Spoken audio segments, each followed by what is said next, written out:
Good Friday morning, Jonesboro. This is meteorologist Tim Root with your KLEK 102.5 forecast.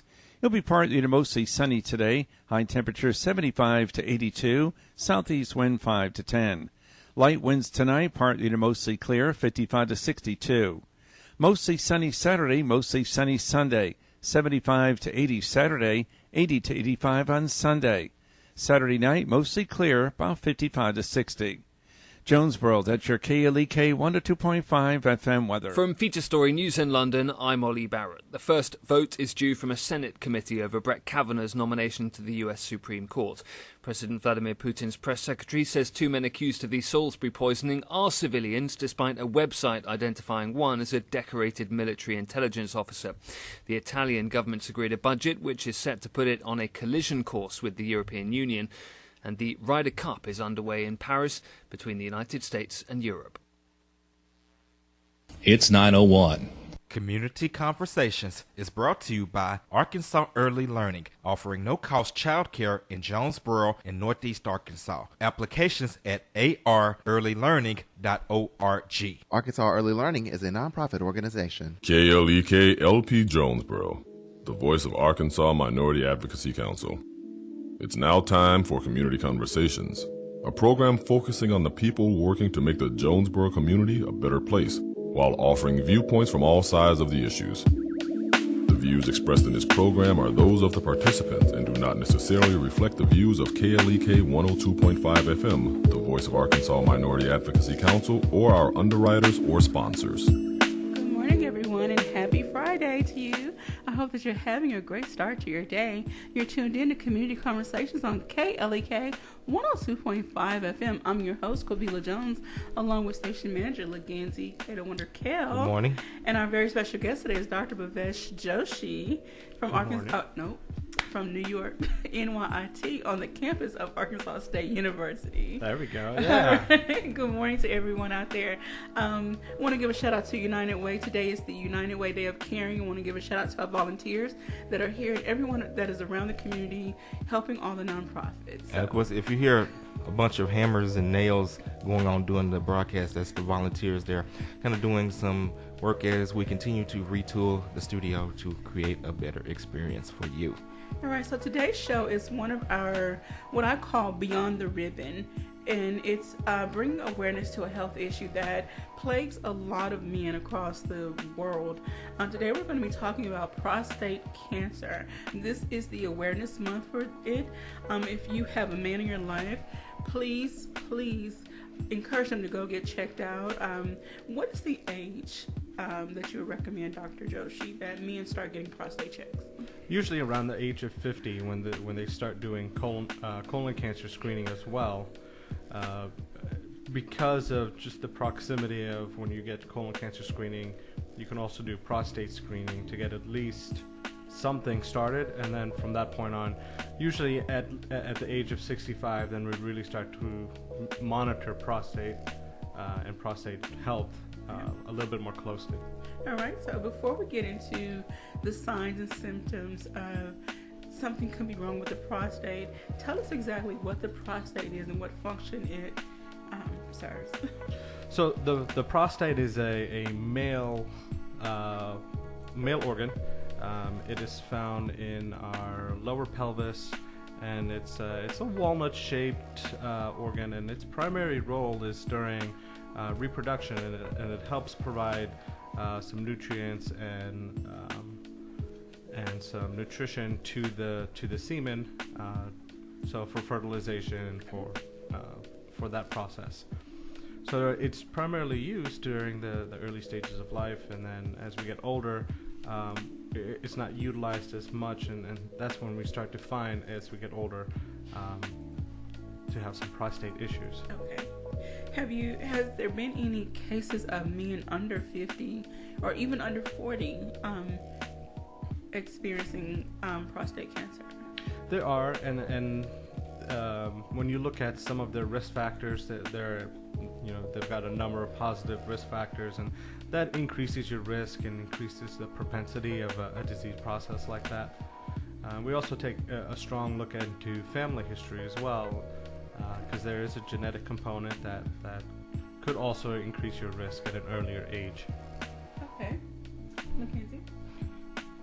Well, again, I think this is very good information that we want. What the purpose, obviously, of this show today is to not just bring awareness to prostate cancer and getting checked from it, but to educate on just, what is the prostate and the functions that it does for the body. So we're definitely thankful to Dr. Joshi for taking this time to let people know just why this is important when it comes to what the prostate does and how it affects your overall health.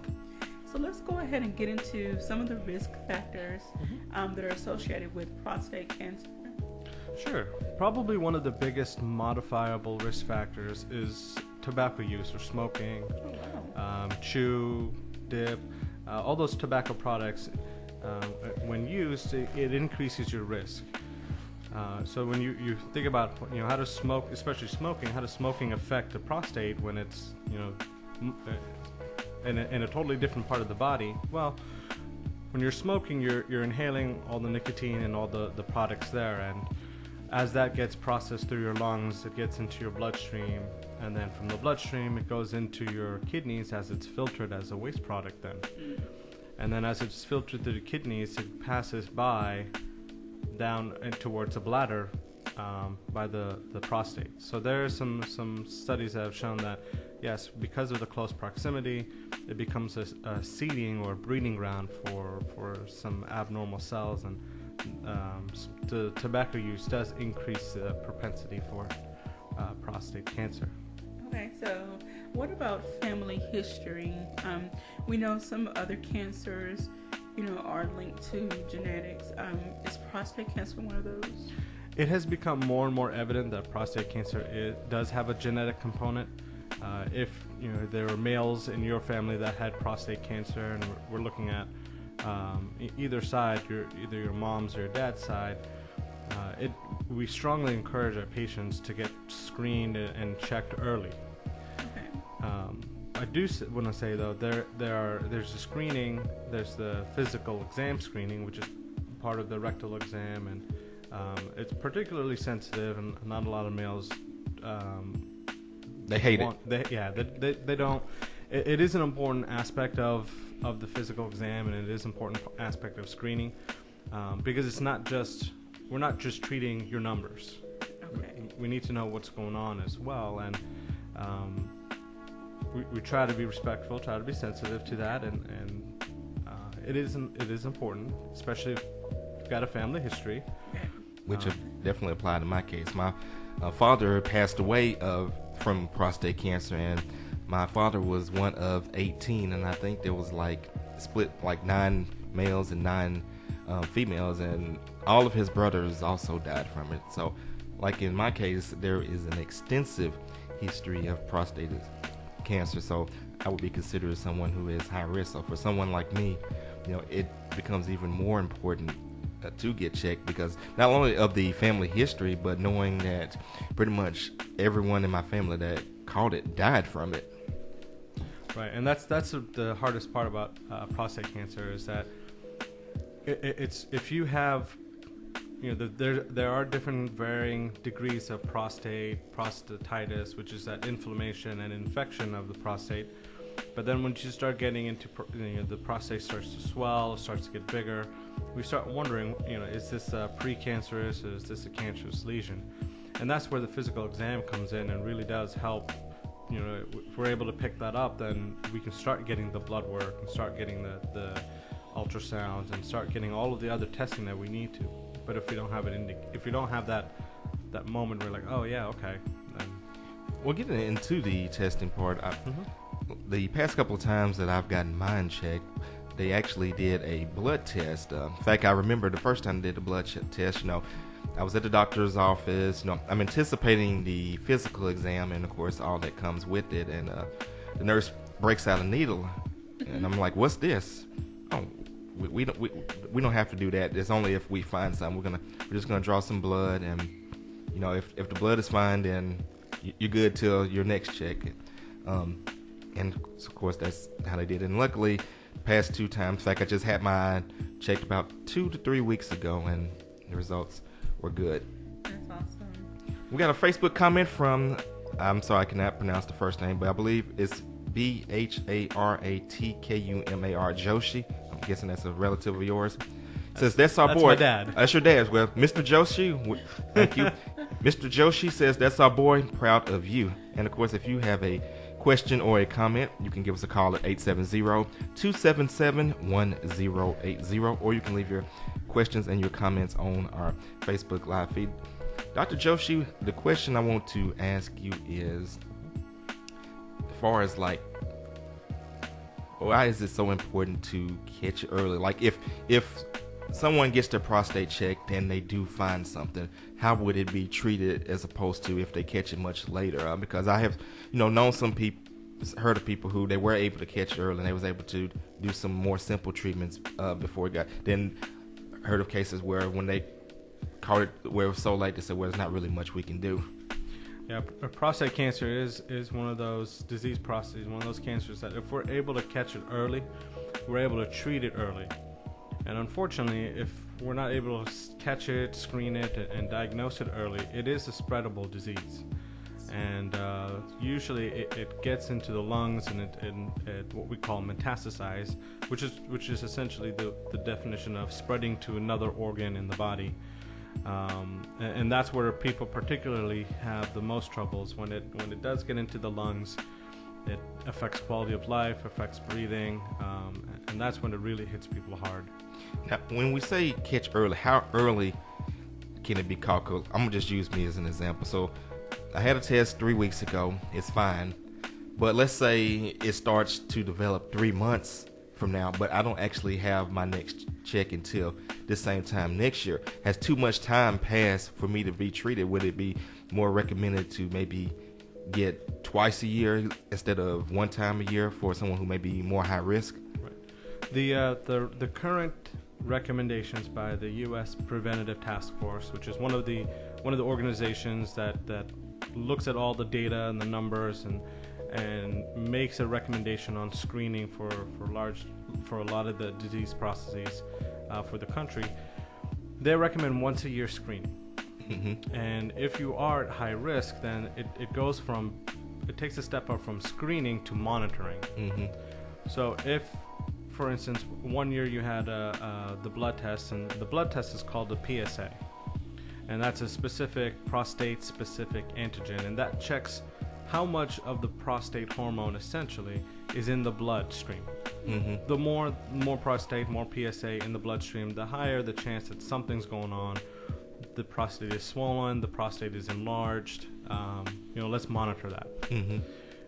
As we get older, our prostate does naturally get enlarged because we're not using the reproductive part of our genitourinary system as much. And so it does swell, it does get enlarged, and that's why when you hear older gentlemen, they have to get up 2 to 3 times a night to go to the bathroom. That could be one of the reasons. And that was actually something that's going on with me now. That was one of the the concerns I expressed to my own doctor. I said I have trouble sleeping at night, and I go to the restroom frequently. And she said, well, let's go ahead and do the PSA, as you mentioned. And she said, by the way, shout out to Dr. Tasha Stark. So, and she said your PSA came back fine. So, yeah, and it gives us a range. It gives us a range, like this is your normal range. And based off of we use that number with your risk factors to calculate, what is something truly going on, or is it just a benign or normal aging process, I should say. Yep. And so that's why we monitor year to year to see, hey, is there a trend? Is it slowly going up? Okay, that's probably just as your normal age-related changes. Or is there a big upshoot? And when we see that big upshoot, that's when we start scratching our head and say, all right, this is something we need to dig a little deeper into. Got a couple Facebook shout-outs. Neelam Joshi, I believe that's your lovely wife, says, are there any symptoms or signs of prostate cancer? And Christian Darmento, hopefully I pronounced it right, says, love this so much. I was just going to ask you about the signs and symptoms. Mm-hmm. You mentioned the swelling and the frequent urination. What are some other things that people need to look out for? Men. Well, before Dr. Joshi answers, I mean, if a woman, you still would want to monitor your husband or your father, brothers, or any other males in your life. So it may not affect you all directly, but it still affects you. Right. So just as we were saying, that having to go to the bathroom more often, more frequently, you feel like you're not able to empty your bladder all the way. You feel like, yeah, I went, but I don't feel like I still have to go. Okay. And that's when we started scratching and thinking, okay, what's going on? One of the another just kind of a telltale, not a telltale, but something that we started looking into is, burning with urination, and that crosses over to many different areas, but in older population, we start looking at 40s, 50s, 60s male population that all of a sudden they get some burning with urination, and that could be a sign that their prostate is irritated. Okay. We usually see that with people who sit for longer periods of time, because like I said before, it's located at the bottom of our pelvis. Okay. And as we sit for long periods of time, that could irritate that area, and that could cause that swelling, cause that almost congestion, if you will. And with that congestion, you can get some stagnant blood flow and cause potentially an infection or an irritation there. So someone that's in, say, a truck driving field, works an office job, really needs to stay on top of it, top of their prostate health. Exactly. And it goes beyond just that. I mean, if you're sitting for extended periods of time, you gotta get up every half hour, 20 minutes, half hour, stretch for a minute, get back, then sit back down and keep doing your work. Okay, or someone who has a disability that prevents them from standing long periods or walking, or an elderly person as well. Okay. Yep. I'm sorry. Absolutely. You had something you want to add? Well, first, before I ask, just want to say we are speaking with Dr. Bhavesh Joshi of the NYIT School on the campus of Arkansas State University, and myself, LaGanzie, Kale. We're talking about prostate cancer awareness. Of course, this is Prostate Cancer Awareness Month, so definitely want to remind everybody to go out and get checked. As Kabila says, this is part of our Beyond the Ribbon series, so definitely just want to promote better health in all aspects. My question I do have for Dr. Joshi is, how quickly can prostate cancer spread? You talked about how it can spread from the prostate to the lungs. On an average person, once it starts, how fast can it spread? Well, it's also, I think the key is about how soon do we get the screening, how soon do we get the diagnosis. If you're a person that hadn't been to the doctors in about 15, 20 years, and all of a sudden you show up and you're 66, then the likelihood of something happening is a little bit higher. And so when we say that age 50 is when you start getting colon cancer screening. Just get it all done in one shot. Because if we're able to catch it early on, the ramifications are much lower. The later on in life, then we start looking at, okay, we look at people in their 70s and 80s, and it can be quite stressful to deal with that, because we're looking at stage 4 and end of life situation. So to answer it is spreadable, but it's also time dependent.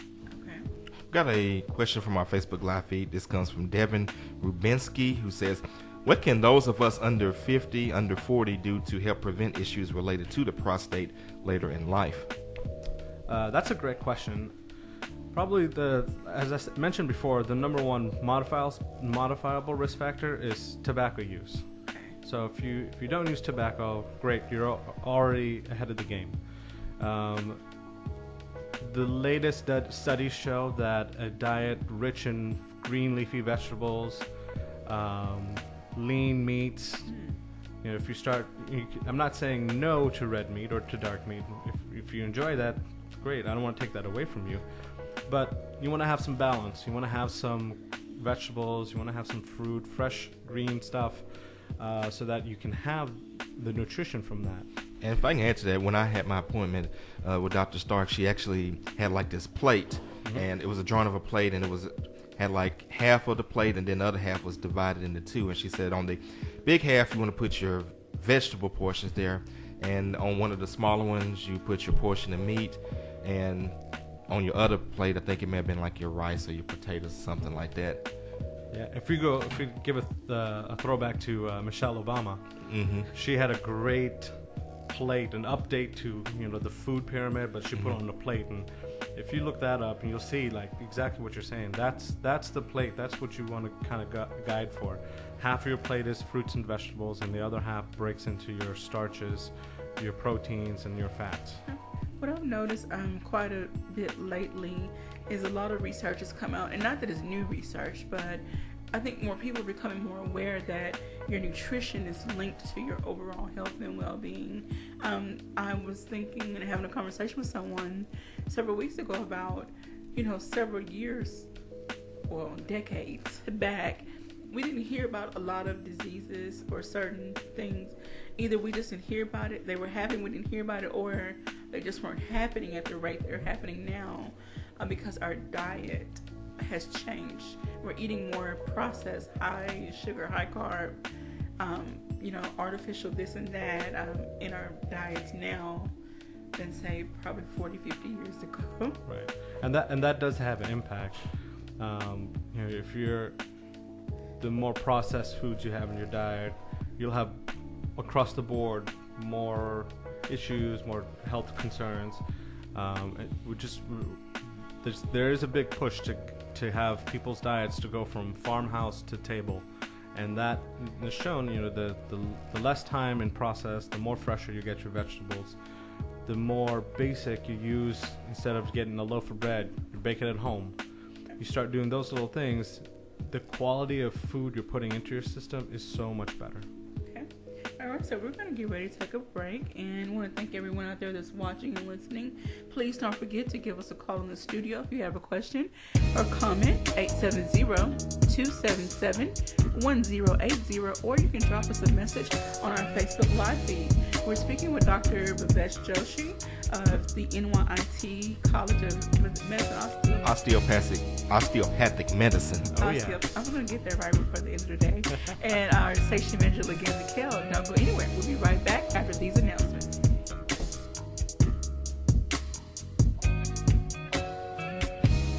You're listening to Community Conversations on KLEK 102.5 FM. We'll be right back.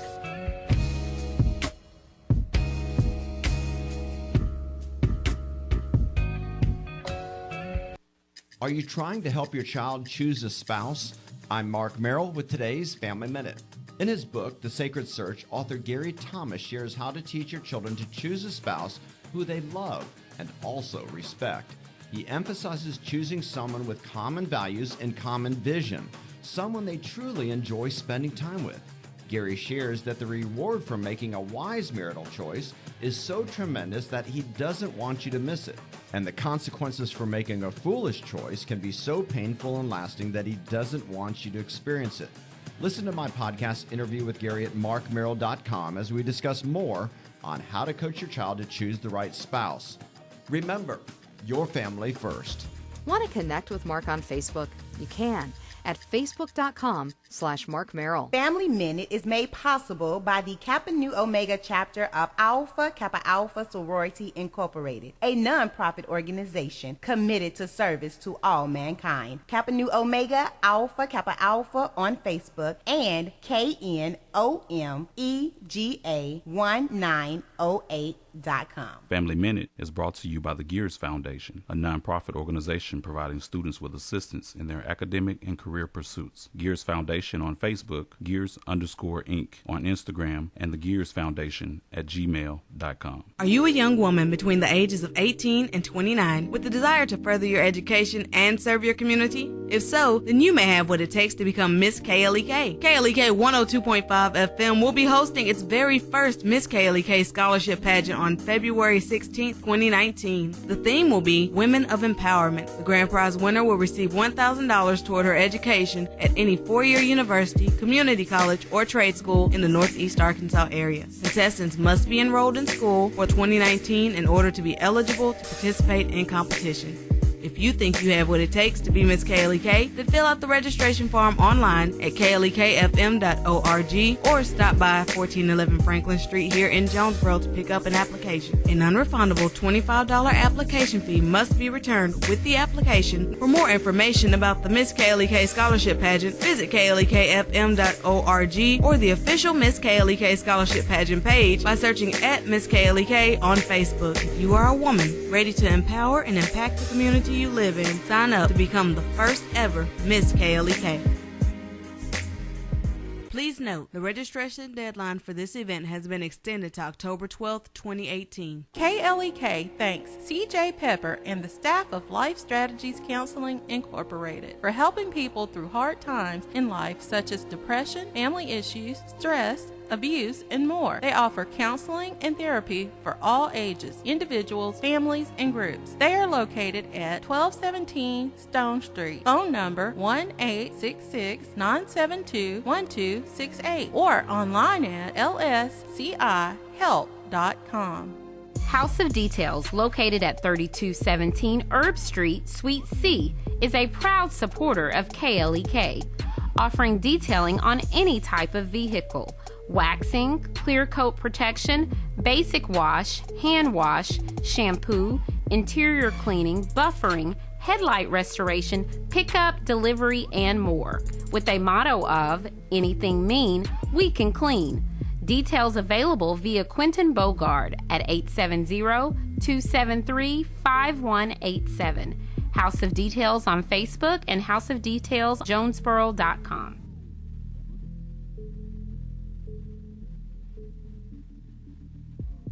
The Jonesboro Alumni Chapter of Delta Sigma Theta Sorority Incorporated was established on June 28, 1997 by 13 dynamic women who accepted the challenge and honor of chartering the Jonesboro Alumni Chapter. Today, the chapter continues to impact the Jonesboro community by sponsoring programs such as the Sonia D. Williams Scholarship Breakfast, Back to School Bash, Disaster Preparedness, Delta Academy, Empower African Girls, and Autism Awareness. Our focus correlates with the national theme, uncompromising commitment to communities, service, leadership, empowerment. Our chapter supports Delta's 5-point programmatic thrusts: economic development, educational development, international awareness and involvement, physical and mental health, and political awareness and involvement. More information about the Jonesboro Alumni Chapter of Delta Sigma Theta Sorority Incorporated is available at www.jonesboroalumnidst.org or via email jonesboroalumni@live.com.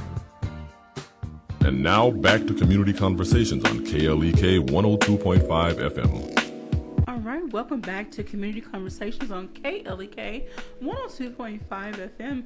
We are speaking with Dr. Bhavesh Joshi and LaGanzie Kale, the station manager, concerning prostate cancer awareness. September is the Prostate Cancer Awareness Month, along with many other health and social awareness issues. But getting right back into our discussion with Dr. Joshi, we talked a little bit about the rate, I guess, of diagnosis, or it seemed like there's been help me with the word, please. Increase. Go with increase. Okay, increase in maybe diagnosis. So can you go into maybe why that is, or why are we hearing about it more? Well, we didn't have a diagnosis like that. The blood test I was talking about before, that PSA, we didn't have that until about 1992, 1993. And so up until that point, we were, in the medical community, we were catching prostate cancer at its much later stages. And so we were seeing it when it had spread to other parts of the body, like the lung we were talking about before. After 1992, you saw a sharp decline in the number of prostate cancer diagnoses. But now that we've been able to fine-tune that PSA and kind of have our, these are our levels where we need to do X, Y, Z as we have your increasing numbers, we are now more closely monitoring the prostate and the prostate cancer, or at least precancerous, because we have an understanding, or better understanding, of where it leads to. Okay. And so we're a lot more aggressive in our monitoring process in terms of preventative health, to make sure that, yes, we don't get down to stage 2, 3 before we actually start seeing it in your patient. All right, so can you, as with many other cancers, there's different stages to it. So can you break down the stages of prostate cancer for us? So your first initial stage is going to be that prostate enlargement.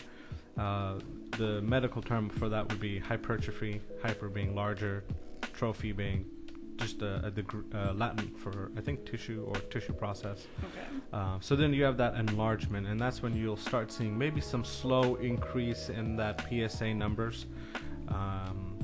At that point, the digital rectal exam becomes crucial to kind of correlate. Oh, is it getting to a point where you can feel it, and you can, as a physician, you can feel it, and you can make note of that. If that starts to be the case, then you start wondering, just kind of like how we touched back about the thyroid in January. When you're inspecting it, do you feel nodules? Do you feel is it smooth or is it gritty? Those sensations and those defining characteristics will then put you up to the next monitoring level. Okay. Do we need to then, as LaGanzie was asking, do we need to monitor you going from an annual screening to maybe, okay, let's check it in 6 months, or let's check it in 3 months, or let's check it in 2 years? That helps us determine the next step. So it's not just a blind, or not just a black and white, I should say. Yeah. All right, before we get into stage 2, I want to ask this right quick. You mentioned earlier about where the prostate is located. During an exam, and I know men, they're very apprehensive about, exams, but when they're in a position, I'm going to say this nicely, okay, bent over the exam table, right? If it's enlarged, can you feel it from the externally? Yeah, it also depends on how large it is. And when in that assumed position, if you're able to feel, you should be able to feel at least the edge of the prostate. It's then when we start noticing more than just the edge, more than just that smooth feeling. It's when we start feeling like a nodule or some bumps, something that's just not, instead of being smooth and flat like the tabletop, then we start noticing like, oh, why does it feel like a tire? Or like, why is there bumps and grooves and stuff? Okay. And that's when we start to think about, okay, let's move it from screening to monitoring. Okay. And I think that's what you were asking before, LaGanzie. Like, what's the difference? Like, should I keep getting my screening? When do we need to? Because that screening is that annual, making sure everything's a-okay. Is then when we start moving close, watching a little bit closer, that becomes more of a monitoring. Okay. Turn the computer pot down to 30. On air? Yeah, yeah. Someone said the top bed was a little loud, so turn it down to 30. Okay. Okay, there you go. All right. So, what's stage 2? So when we stage 2 and 3 are they kind of blend in to each other. Stage 2, we're looking at that becomes from screening to monitoring now. And that's watching our PSA, blood test, and in some instances we may need to get a biopsy of the prostate. And just as we did the rectal exam, the most conventional way of getting a prostate biopsy is through the rectum. Okay. But don't worry, LaGanzie, you'll be under some anesthesia. Hopefully you won't feel a thing. Well, I mean, I'd rather feel pain than, because if cancer develops, I'm gonna be feeling stuff a lot worse. So exactly, and that's the trade-off, and that's what we try to explain to our patients. Like the pain now of having the biopsy pales in comparison to the pain that you and your family will go through if it is a advanced diagnosis of cancer. And then once someone reaches stage 4, then they're at the point that now they're seeking more aggressive treatment. Mm-hmm. Now, we know with some cancer, when the majority of the cancers, there are surgical options and there's chemotherapy and radiation. Yep. So what are the ways that prostate cancer is treated once it reaches that final stage? Sure. In that final stage, you have a number of different options. You've got radiation therapy. There is the newer technology utilizes what's called a cold laser, and that really just gets to the prostate tissue versus affecting some of the surrounding tissues. As I said before, it's in the lower pelvis area, so there's a lot of soft tissue. There's a lot of muscle that helps support your lower pelvis. And it's close proximity to the bowels. It's part of that urinary system, so the ureters draining into the head of the bladder, they go through that, or ureter, I should say, going into the bladder. They're all in close proximity. So we want to treat it, but we don't want to affect everything else that's around it. So this cold laser has that advantage. Sometimes you're not able to utilize that, and if it's so big and it is affecting, then another option is to just remove the prostate sections as it is. Oh wow! Now, if the prostate is removed, how would that affect? Because it does press against the urinary tract. How would that then affect the male? And would it even lead to impotence? Yes. So in some cases it does, because some of the nerves that travel along the prostate will go down to the rest of the male genitalia and be important for that, for intercourse. And well, that's a reason right there to get checked, because you definitely don't want to lose function there. And that's probably about as clean as I can keep it on this program. And you know, there's also, you know, if you do have issues, there's testosterone replacement, and that's usually we see that in stage 2 and 3 with testosterone therapy, and that does help shrink the prostate down, because as I was saying, the prostate is a key organ for that reproductive stage, and one of the key hormones is testosterone. And if we're not utilizing testosterone as much, then it's going to try to swell. It's going to try to produce what it can. So testosterone replacement therapy can be somewhat beneficial in the right patient population, to keep that prostate at bay, and to keep it from swelling and enlarging and growing too much out of its yard, if you will. Okay. We have a Facebook question, and I have another question from Neil Patel. I'm sorry. Is there any certain age that someone should be more aware? We touched on that a little bit in the beginning, but for those that may have missed it. Sure. Yeah, for those of us joining a little bit later, the age group, as we mentioned before, that age 50, because you're also doing your colon cancer screening as well, it just, you're in that same area, you're having the same exam. That's when your first screening should happen, so that you're able to get at least an idea. I should say the physician's able to get an idea. Okay, this is your baseline. This is what's going on.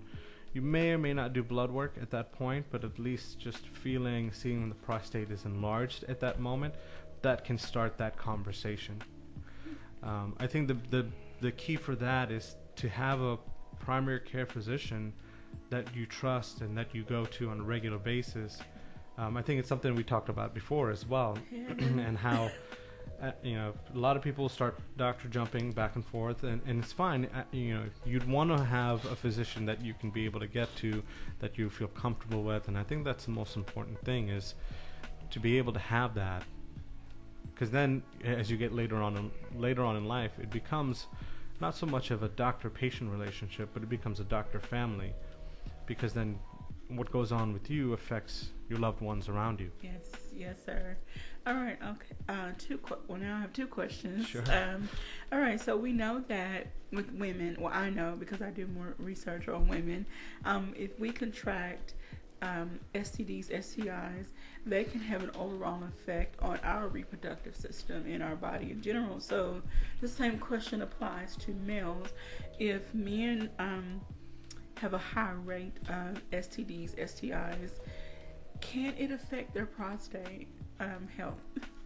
It potentially can, because that repeated infection leads to increased inflammation, and if it's perpetual, or if it's not perpetual, but if it's frequent enough, it can, and you can have a deep-seated infection into that prostate tissue. Even though it's only walnut sized, it's very vascular, and that's what allows it to grow and swell so accordingly. But it also becomes a breeding ground as well. So there have been cases where males that have had the issues you're talking about, that they need to be on antibiotics for an extended period of time, and we're talking about maybe a month, almost 2 months, because of how deep that infection can get in. Okay. We have another comment on the Facebook Live page. I'm not able to pull it all up. Okay. See if you can pull it up. It's Yes. from SHREYAS Shukla. It says, hi, is it true that someone with Crohn's disease is less likely to get prostate cancer due to regular checkups and medicines taken for it? I think the incidence of prostate issues with Crohn's disease or with lower GI issues is lower because as I think it's Shreyas is saying that you are getting monitored for the GI symptoms. Okay. And so because of, as we were saying, that rectal exam, it is close proximity, you're having that monitoring, almost screening done more regularly. So the incidence of a prostate cancer is much lower because we're able to catch and monitor that much sooner. Okay. So you won't have the diagnosis because you may have on monitoring say, oh, you might have like a stage 1 or level 1, if you will, like, oh, you have prostate enlargement. Okay. Let's start treating you for that now before it gets further on. Okay. All right. And my other question was, has there been research or statistics that shows any particular ethnic demographic being at higher risk or developing prostate cancer at a higher rate than others? Oh, yeah. Okay. The African American community, okay, the Hispanic community are two of the larger communities that have a higher rate of prostate cancer. Okay. Not so much as in the Caucasian community, not so much in the South Asian community as well, but it is a higher in the African American and in the Hispanic communities. And you start thinking about why, and we think about health literacy rates, and we look at that disparity of health access. Mm-hmm. And I wouldn't say it's a majority, but it is a large portion of that as well. Okay. And it's just why we do this community conversations, to bring awareness and say, hey, you got to go to the doctor every once in a while. Even if it's just your one yearly checkup, just go, get it all done, shebang, cool, done. Now, you mentioned that part of it being due to access to care, but do you think there's any genetic factors that may affect why African Americans and Hispanics are more at risk as opposed to other races?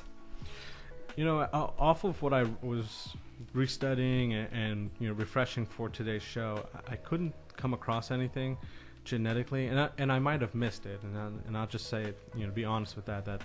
When I was refreshing for today's show, I didn't come across it, but that is a topic that we could research and put it up on the Facebook page if we do come across something. Okay.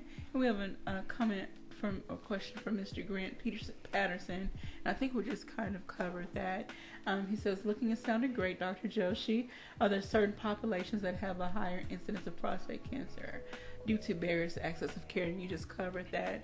Yeah. So now that we know that, can more people, well, I'm not going to say can, I want to encourage more people that do have access to the information to please reach out to those in those rural areas or lower socioeconomic areas, or whatever the case may be. We need to all become advocates of something, right, and really help those that are disenfranchised or they just don't have the accessibility. We need to start being neighbors to everybody, not your next door neighbor, across the street, around town. Yeah. Start being neighbors and really looking out for each other more.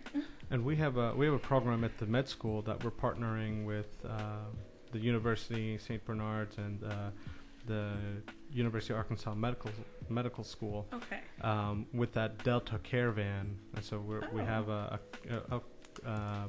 motorhome essentially that we're converting into screening, a mini office, if you will, to go out into communities and to do some health screenings, to get that conversation started. Be like, hey, your blood pressure was a little bit high, your finger stick glucose was a little bit high. Who's your doctor?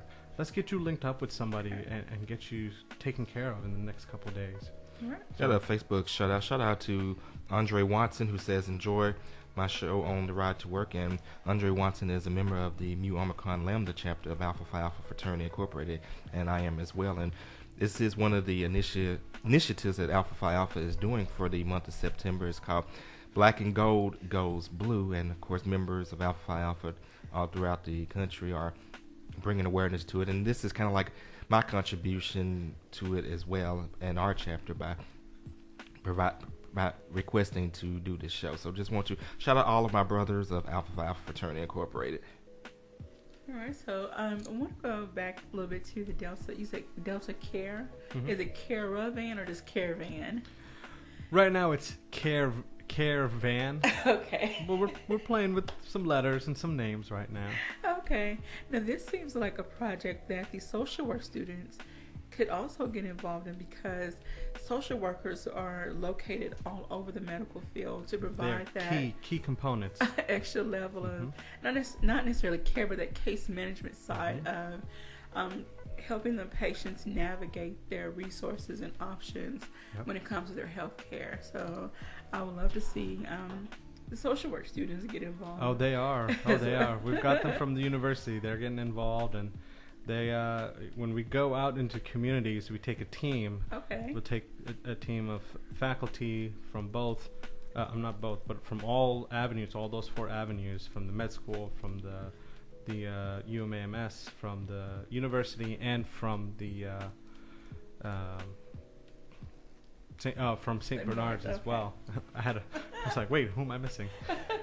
And we'll all go together. Somebody will drive the motorhome caravan, and we'll follow behind and kind of do that, going all together. All right. I would love to see the community really get on board and support your efforts with this initiative, so that all individuals are reached. Even if we start, right here in Craighead County, because there are many individuals. We don't realize, even within the city of Jonesboro, right along the outskirts, within what is the county line, there are many individuals who don't have transportation, internet. They may live alone and don't have anyone to check on them on a regular basis. There are a lot of factors that play into why someone just does not get the care they need. So I want to see everyone reach. And then, as we already know, I'm sure you've done research on the Delta area. It has been known for individuals not getting what they need simply due to lack of access to resources. And that's why we're here. All right, you tuned into Community Conversations on KLEK 102.5 FM. We're speaking with Dr. Bhavesh Joshi and LaGanzie Kale on, we're talking about prostate cancer awareness. We're going to take a quick break, and we'll be right back after these announcements.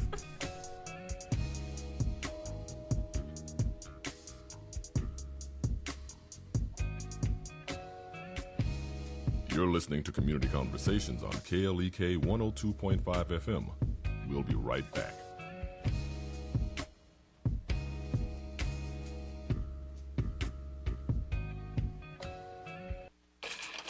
We're back with Money Matters. I'm Alfred Edmond Jr. Once you finish filing your taxes, you might be tempted to relax. After all, you're done dealing with the IRS for another year. However, if you're not paying attention, you can miss the signs that someone is using your tax information to steal your identity, according to the website onguardonline.gov. So what are some warning signs you should be looking for? An unexpected message from the IRS is a possible sign that your Social Security number is being used by an identity thief. So if you get such a message, don't be fooled. It's bogus. Look out for a notice from the IRS that more than one tax return has been filed in your name, or that IRS records have you on the payroll of an employer not known to you. If you believe that you're a victim of tax-related ID theft, immediately contact the IRS to let them know at 800-908-4490. I'm Alfred Edmond Jr. for Money Matters, a product of American Urban Radio Networks. Money Matters is made possible by the Jonesboro Alumni Chapter of Delta Sigma Theta Sorority Incorporated, a nonprofit organization dedicated to uncompromising commitment to communities, service, leadership, empowerment. www.jonesboroalumnidst.org. Money Matters is brought to you by the Gears Foundation, a nonprofit organization providing students with assistance in their academic and career pursuits. Gears Foundation on Facebook, Gears_Inc. on Instagram, and the Gears Foundation at gmail.com. Money Matters is brought to you by Bancorp South, offering checking, savings, loans, credit cards, and wealth management. 5 locations in Jonesboro to serve you. www.bancorpsouth.com or 870-972-9800. Starks Auto Plaza at 2829 Red Wolf Boulevard is a proud KLEK supporter, offering luxury pre-owned vehicles sold wholesale to the public. At Starks, we never say no. 870-203-9980. Details at starksautoplaza.com. The Mu Omicron Lambda chapter of Alpha Phi Alpha Fraternity Incorporated was established on January 1st, 1977, originally serving Blytheville, Arkansas, and now serving Jonesboro, Blytheville, Osceola, Marion, and West Memphis, Arkansas. Today, the chapter continues to make an impact by focusing on Alpha's national community outreach initiatives such as My Brother's Keeper, A Voteless People is a Hopeless People, Go to High School, Go to College, Project Alpha, Boy Scouts, and the March of Dimes. The Mu Omicron Lambda chapter of Alpha Phi Alpha Fraternity Incorporated is committed to Alpha's mission of developing leaders, promoting brotherhood and academic excellence, while providing service and advocacy to the community. More information about the Mu Omicron Lambda chapter of Alpha Phi Alpha Fraternity Incorporated is available at MOL Alphas on Facebook or via email at molalphas@gmail.com. The McDaniel Law Firm, 400 South Main Street in Jonesboro, is a firm believer in justice and equality for the minority community. The McDaniel Law Firm has fought for our rights for over 44 years. The McDaniel Law Firm offers legal help for wrongful death as well as trucking and automobile accidents. Bobby and Brett McDaniel are available for a free consultation at 870-336-4747 or at www.mcdaniellawyers.com. Hello, I'm Officer Jonathan Hagens of the Jonesboro Police Department. One of the best decisions I ever made was to join the Jonesboro Police Department. Since joining, I've had the pleasure to give back, protect, and serve my community. Now I want to let you know about that same opportunity. The Jonesboro Police Department will conduct testing for the patrol officers at the Valley View High School. Applications are available online at jonesboropolice.com. The Jonesboro Police Department offers a competitive salary, health, and retirement benefits, top-of-the-line training, and most importantly, the chance to make a difference in the Jonesboro community. Join me in making Jonesboro a better place.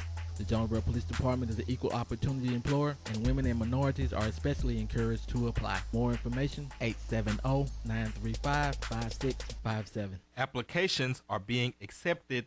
Applications are available at jonesboropolice.com.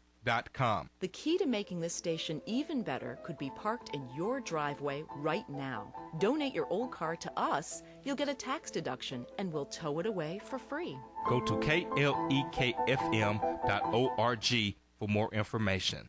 And now back to Community Conversations on KLEK 102.5 FM. All right, welcome back to Community Conversations on KLEK 102.5 FM. I'm your host, Kabila Jones. Special guest is Dr. Bhavesh Joshi and LaGanzie Kale, the station manager, who's actually a guest today as well. We're talking about prostate cancer awareness. Dr. Joshi and I always have fun when we get together. You know, we did the thyroid thing. And so since I just can't believe it's been so long since I've been back. It's crazy. Excuse me. So, as everyone knows, I had my thyroid removed last year. Is there actually a connection between thyroid health and prostate cancer? In some people, and because of their situation, there have been. Again, when I was looking things up to make sure I refreshed my my knowledge on prostate health, I didn't come across a specific you had thyroid things. You're 100%. No, I didn't come across something like that. The risk factors that we talked about: smoking, high fat diet, high in red meat, a lot of fats, not getting those green leafy vegetables. They go so much further than some of the even genetic components. So those are important considerations to keep track of. Okay. All right, so in this last segment, for those that may have missed, the beginning, can you just recap some of the statistics, signs and symptoms, things to look out for, the ages, and anything else that we may not have covered so far? We'll start from the top. So prostate cancer affects about 1.6 million males worldwide. In the U.S. in 2017, it affects almost 160,000 males with 160,000 deaths because of that in the U.S. last year. So it is prevalent. It is there. The prostate is a small walnut-shaped organ in the lower pelvis that's part of our male reproductive system. Okay. It's intimately involved in our urinary tract as well, so that it has connections to both. As we get older, we're not using testosterone as much, and so the prostate does enlarge, and it can lead to some issues such as having trouble urinating in the evenings and having to go multiple times. Prostate health really begins at around age 50 when you start doing colon cancer screening. You get that baseline examination of the prostate, and if it's not enlarged, if it's not tender, then we start doing annual screening based off of your risk factors. And from that, then we go from annual screening, and if there is an issue, we'll increase it from annual screening to monitoring, which we'll start doing blood work, and we'll start doing further investigations, whether it's going to be ultrasound, whether it's going to be biopsies, whether it's going to be, hey, we need to have a discussion with the urologist, and you may need to have a procedure to help with your prostate issues. Got a Facebook comment from Adrian Everett who says, what is a good age to get checked for prostate issues? I know you mentioned about 50s, but what is the absolute earliest that men should start getting checked? I think if we look at how early, then we look at family history and family situations. Those of us that have prostate cancer in our family, you want to start getting checked at 5 to 6 years before your youngest family member's diagnosis. And which in my case I wouldn't know. I just remember being told when you turn 30. Yeah. Well, and for some people that's the age. You have somebody 35, 40, and you get and those screenings go across the board for a lot of other disease processes. Colon cancer, breast cancer, ovarian cancer. You look at your family member, you go 5-6 years ahead of that, and that's when you should start screening. All right. And then in these last 2 minutes, just recap the risk factors and treatment options. Right. Biggest risk factor is tobacco use. If you're using tobacco, I would strongly consider to stop or at least to cut down. Cutting your usage can significantly decrease your risk of other disease processes such as lung cancer, such as COPD, heart failure. Yep. And the screening and the monitoring starts by having that discussion with your doctor and be like, hey, look, I'm getting a little bit older. I'd like to make sure that I stay healthy. What do I need to do? Do I need to have a blood test? Do I need to have an exam? Where should I go with that? Okay. All right. And Dr. Joshi, I guess my final question is, are there, that you know about in this area, any places where people can get screenings? Someone may not have insurance, may not can afford their doctor, any clinics or anything that may provide free or low-cost screenings? There's the Arkansas Department of Health. They have possibly that free screening as well, or low cost. But even if you don't have insurance, that doesn't mean you can't be seen by a regular doctor. Okay. There's always hey, I don't have insurance. Is there a cash option? Can we do low cost? Can we do payment plan? The getting health is way more important than not because of insurance. All right. And we work with people. Just be upfront, be honest with us. We're here for you guys. Okay. But don't let money stop you from going to the doctor. And I really want to speak out to our African American population. Please, and I'm preaching to myself. Please go to the doctor. Mm-hmm. Dr. Joshi gonna look. Well, Dr. Joshi, we want to thank you for stopping by the studio today. This is Prostate Cancer Awareness Month. Men, get that prostate checked. I've done mine, so now I'm throwing the ball back to you. You guys have a great and blessed day. This is Kate, LEK, 102.5 FM. Thank you for listening to Community Conversations on KLEK 102.5 FM, a program focusing on the people working to make the Jonesboro community a better place while offering viewpoints from all sides of the issues. The views expressed in this program are those of the participants and